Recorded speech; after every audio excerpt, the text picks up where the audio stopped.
Hey guys, Samantha Bell here with My Massage World, and in this week's video is another little tough love session because it is time to stop playing the victim and stop playing the blame game in your business and instead start taking responsibility for the failures you are responsible for.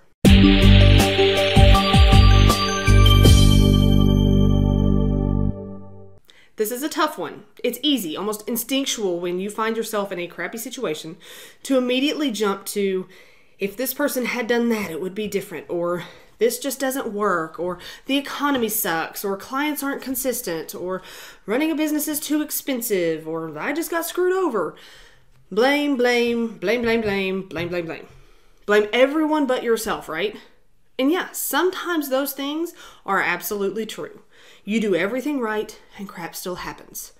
But unless you can look back and honestly say, yes, I did every single thing right, which is unlikely for most of us because guess what? We're human.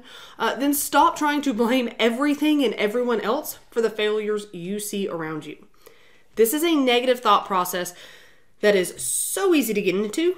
And once you start, it's hard to stop, right? No one wants to admit when they're wrong. It sucks. It's kind of embarrassing sometimes. But honestly, it's also extremely immature and regressive of us to act like we're never to blame for anything. I mean, my 4-year-old is figuring this out right now.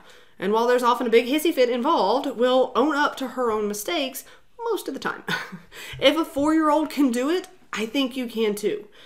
It's easy to blame someone else, isn't it? I mean, you don't exactly want to admit that you may be the reason your business isn't successful or that it's even flat out failing. But here's the thing. Do some people not do what they're supposed to do? Of course. And sometimes you're left holding the bag. But it's up to you to figure out why and how to move forward. Yes, some things just don't work out the way you want to. But again, pick up the pieces and make it work however you can. Yeah, sometimes the economy sucks, but how can you throw out some guerrilla marketing tactics that can still get people to book with you even when money is tight? Yes, sometimes clients aren't consistent, but why? What can you do to make them be more consistent? Yes, running a business can be ridiculously expensive, but it doesn't have to be. Are all those expenses really necessary to keep your doors open and clients coming in? Probably not. Where can you cut some costs?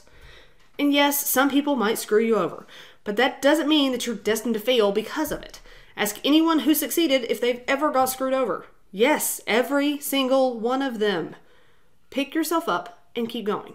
I hear therapists over and over again say things like they're not successful because they don't have the money to put into marketing, while simultaneously signing up and promoting every new MLM product they come across. You know what that took? A lot of money. Money that would have been better spent on your primary business and marketing. Your fault. Or therapists will talk about not having the time to market or the time to take care of this or that for their practice. But those same therapists are often the ones I see constantly on social media. Or they're posting question after question in Facebook groups and then doing absolutely nothing with the advice given. I've tried mentoring numerous therapists who would essentially be handed a layout of exactly what needed to be done for their practice to get more clients and to kickstart their business into high gear. Only a month later for them to be asking the same questions and having done absolutely none of it. While it can be easy to blame someone or something else for your struggles or failings, sometimes that finger needs to be pointed straight at you instead. So stop with the excuses, have a little pity party if you need it, and then suck it up and get back to work. I know that sounds harsh and some people would probably say it's mean, but if that's the worst thing about my advice, then so be it. It's not the circumstances that define us, it's how we handle them. It's in how we respond to stresses that leads to our success or our failure.